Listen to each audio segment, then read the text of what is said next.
ഇന്നത്തെ വീഡിയോ നമ്മുടെ ഇടുക്കിക്കാർക്ക് വേണ്ടി മാത്രമുള്ള ഒരു സ്പെഷ്യൽ വീഡിയോയാണ്.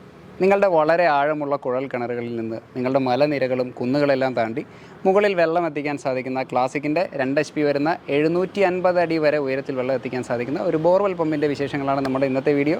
ഈ കാണുന്നതാണ് ക്ലാസിക് ബ്രാൻഡിൽ മാനുഫാക്ചർ ചെയ്യുന്ന 2 HP സിംഗിൾ ഫേസിൽ വർക്ക് ചെയ്യുന്ന 40 സ്റ്റേജ് പമ്പ് വരുന്ന ഏകദേശം 750 അടി വരെ ഉയരത്തിൽ വെള്ളം എത്തിക്കാൻ സാധിക്കുന്ന ക്ലാസിക്കിൻ്റെ ഒരു പമ്പ്. ഇതിൻ്റെ ഏറ്റവും വലിയ പ്രത്യേകതയായിട്ട് നമുക്ക് എടുത്തു പറയാവുന്നത് നമ്മുടെ സാധാരണ വരുന്ന 2 HP ബോർവെൽ പമ്പുകളേക്കാൾ വളരെ കോർ ലെങ്ത് അധികമായിട്ട് ഇത് മാനുഫാക്ചർ ചെയ്തിരിക്കുന്നത്. ഏകദേശം 290 mm കോർ ലെങ്ത് ആണ് ഇതിന് വരുന്നത്. അതിൻ്റെ മറ്റൊരു പ്രത്യേകത, ഇത് കോപ്പർ റോട്ടറുള്ള ഒരു പ്രീമിയം സീരീസ് പമ്പായിട്ടാണ് നമ്മളിത് ഇൻട്രൊഡ്യൂസ് ചെയ്തിരിക്കുന്നത്. ഇതൊരു 2 HP സിംഗിൾ ഫേസിൽ വർക്ക് ചെയ്യുന്ന പമ്പാണെന്ന് നമ്മൾ പറഞ്ഞു. ഇതൊരു വാട്ടർ കൂൾഡ് പമ്പാണ്, വെള്ളം ഒഴിച്ച് കൂൾ ചെയ്യുന്ന ഒരു സിസ്റ്റമാണ് ഇതിനുള്ളത്.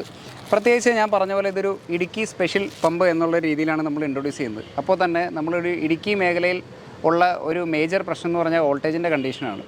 പല സ്ഥലങ്ങളിലും നമ്മൾ മോട്ടർ ഓൺ ചെയ്തതിന് ശേഷം ഒരു 180 വോൾട്ട് 175 വോൾട്ടിലേക്കൊക്കെ ഡൗൺ ആവുന്ന ഒരു അവസ്ഥയാണ് അവിടെ ഉള്ളത്.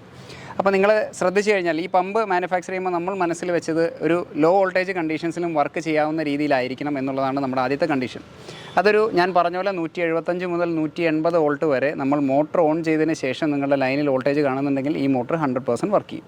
അതേപോലെ രണ്ടാമത്തെ കാര്യം, നമ്മുടെ സാധാരണ വരുന്ന 2 HP ഒരു കോയമ്പത്തൂർ റേഞ്ചിലുള്ള പമ്പൊക്കെ 15, 16, 17 ആംപിയർ വരെ കറണ്ട് എടുക്കുന്നുണ്ട്. അതിനെ കമ്പയർ ചെയ്യാൻ നേരത്ത് നമുക്ക് ഏകദേശം ഒരു 14 ആംപിയറിന് ഉള്ളിൽ കറണ്ട് നിർത്തണമെന്നായിരുന്നു നമ്മളുടെ അവരോട് ഉള്ളൊരു ഡിമാൻഡ് എന്ന് പറയുന്നത്. നമ്മുടെ പമ്പിൻ്റെ മോട്ടറിൻ്റെ കപ്ലിങ് കഴിഞ്ഞു. നമുക്ക് ഏകദേശം അതിൻ്റെ ഹൈറ്റ് കാണാം. നമുക്കിത് ഒറ്റയ്ക്ക് ഇറക്കാൻ പറ്റുമോ എന്നൊന്ന് ശ്രമിച്ച് നോക്കാം. ഇത് വളരെ വളരെ ഹെവി ആയിട്ടുള്ളൊരു മോട്ടറാണ്. ഓക്കെ,